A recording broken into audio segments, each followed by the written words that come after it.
कि वाराणसी बाबा विश्वनाथ का पावन धाम है। प्राचीन काल से ही धर्म और अध्यात्म की नगरी होने के साथ ही भारत की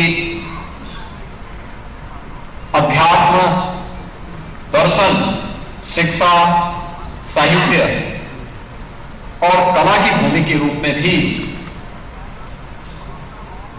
यह प्राचीन नगरी जानी जाती रही है।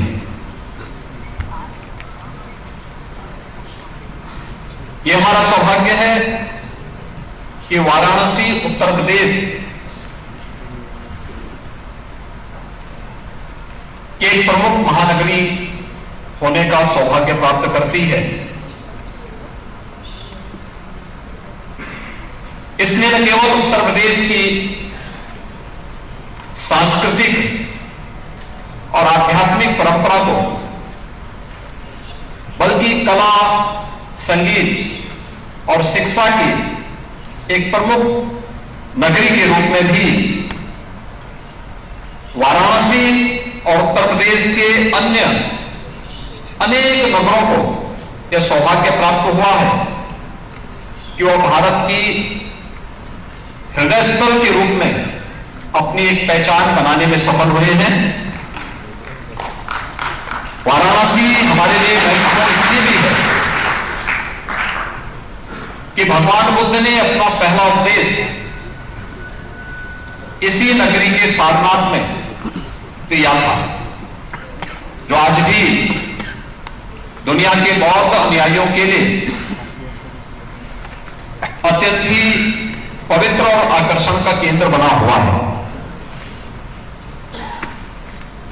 युवा साथियों, हम सब जानते हैं कि अपनी सांस्कृतिक विविधता और एकता के कारण भारत दुनिया के अंदर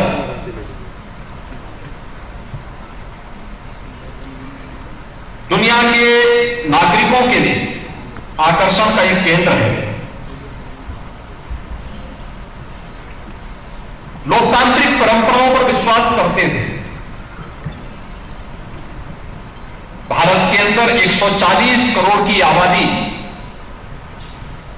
जिस भाव और भंगिमा के साथ भारत की एकता और भारत की अखंडता के लिए अपने यशस्वी नेतृत्व में कार्य कर रहा है,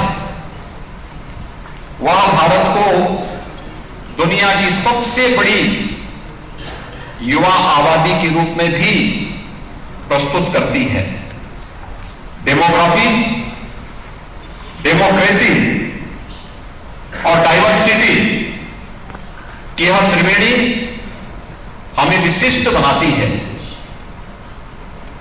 नित्य नूतन चिर पुरातन संस्कृति की सुदृढ़ नींव पर हमारा देश अपनी स्वतंत्रता के 75 वर्ष पूरा करते हुए अमृत काल के प्रथम वर्ष में G20 के इस प्रतिष्ठित आयोजन की अध्यक्षता कर रहा है। हर भारतवासी न केवल इन आयोजनों के प्रति लालायित है, बल्कि अपने आप को वैश्विक मंच पर एक उभरते हुए भारत के रूप में प्रस्तुत करने में गौरवान्वित भी महसूस करता है। G20 की theme one earth, one family, one future, यह वास्तव में भारत की प्राचीन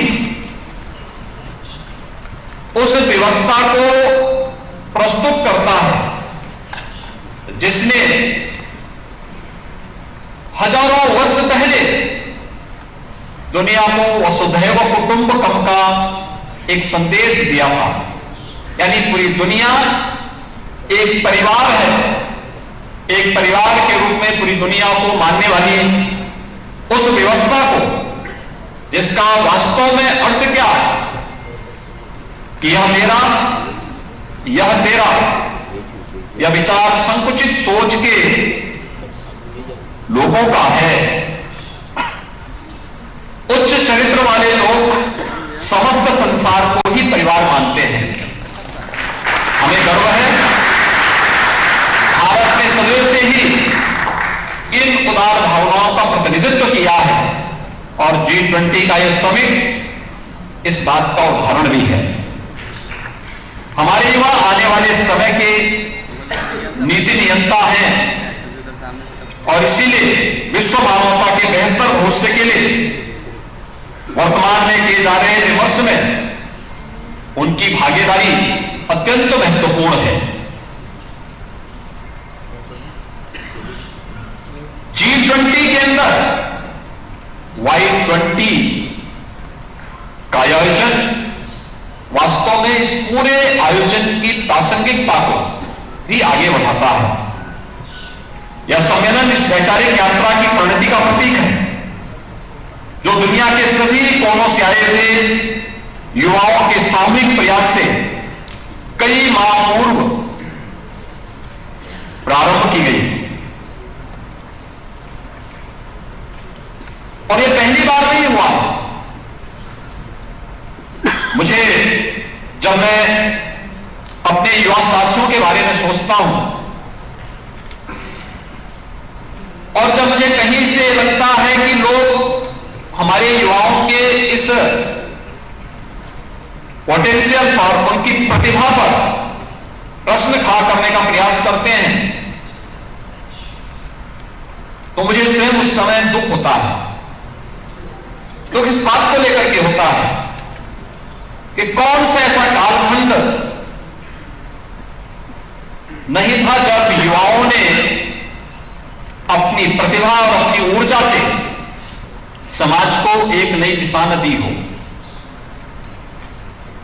या साथियों, आप प्राचीन काल से भारत की व्यवस्था को देखें या दुनिया के अंदर भी युवाओं ने अपने समय में जो कार्य किए, उसमें जब हम लोग युवा शक्ति की बात करते हैं तो हमें मर्यादा पुरुषोत्तम प्रभु श्री राम भी याद आते हैं। उन्होंने कहा था, जब उन्होंने संकल्प लिया था, निस्सरहीन करो वही भुज उठाए प्रणकीन, यह प्रभु राम का वह आह्वान है जो भारत की धरती से राक्षसी वृत्ति को, नेगेटिव पावर्स को पूरी तरह समाप्त करने का आह्वान उन्होंने किया था। प्रभु राम युवा ही थे। याद करना, मथुरा को कंस के अत्याचारों से मुक्त करने वाले, उनके राक्षसों के अत्याचार से मुक्त करने वाले, परित्राणाय साधूनाम विनाशाय च दुष्कृताम का आह्वान करने वाले श्री कृष्ण भी युवा ही थे।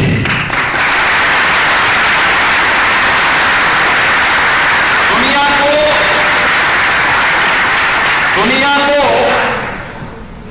निर्वाण का संदेश देने वाले महात्मा बुद्ध ज्ञान प्राप्त करने के बाद पहला उपदेश इसी वाराणसी में देते हैं, सारनाथ में, और तब वे युवा ही थे। भारत के अंदर 4 कोनों में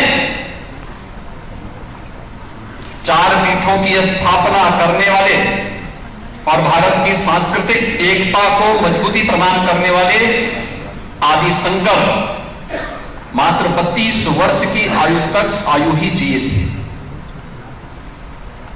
स्वामी विवेकानंद ने वैश्विक मंच पर भारत की प्रतिष्ठा को बढ़ाने का कार्य किया और मात्र 39 वर्ष का जीवन जिया था। स्वामी प्रणवानंद जी ने मात्र 42 वर्ष का जीवन जिया था। 1.25 लाख से एक लड़ाओ तो गोविंद सिंह, इसका उद्घोष करने वाले गुरु गोविंद सिंह हो, महाराणा प्रताप हो, छत्रपति शिवाजी महाराज हो, ये सभी युवा ही थे।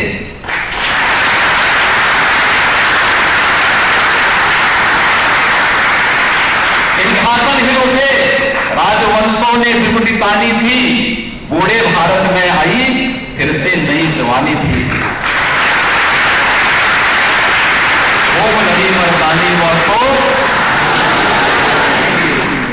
ये कहने वाली महारानी लक्ष्मीबाई इसी काशी में जन्मी थी और मात्र 23 वर्ष की उम्र में उन्होंने झांसी की आजादी के लिए युद्ध लड़ा था। तो मुझे खून दो, मैं तुम्हें आजादी दूंगा। इसका उद्घोष करने वाले नेताजी सुभाष चंद्र बोस भी युवा ही थे।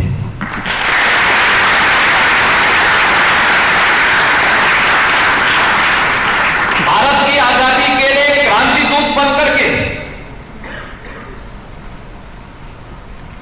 जिन अमर बलिदानियों ने अपने आप को बलिदान किया, चंद्रशेखर आजाद, सुखदेव, राजगुरु, अस्फाउल्लाह खां, पंडित राम प्रसाद बिस्मिल, ठाकुर रोशन सिंह, ये जितने भी क्रांतिकारी थे ये सभी युवा ही थे।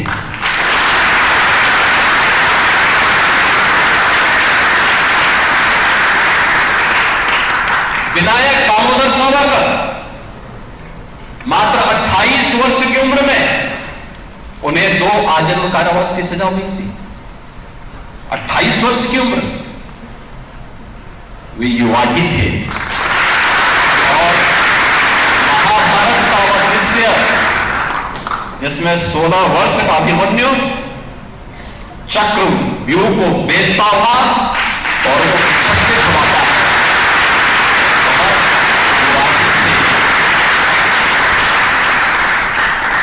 फ्रांस के लुइस ब्रेल ने मात्र 15 वर्ष की आयु में दृष्टिविहीनों के लिए लिपि की खोज की थी। 15 वर्ष की आयु क्या होती है? और कहते हैं सापेक्षता का सिद्धांत देने वाले आइंस्टीन की आयु उस समय जब उन्होंने सिद्धांत दिया था मात्र 16 वर्ष की थी।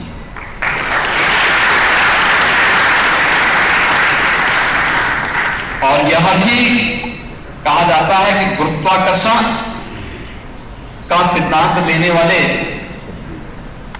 न्यूटन की उम्र उस समय मात्र 23 वर्ष की थी।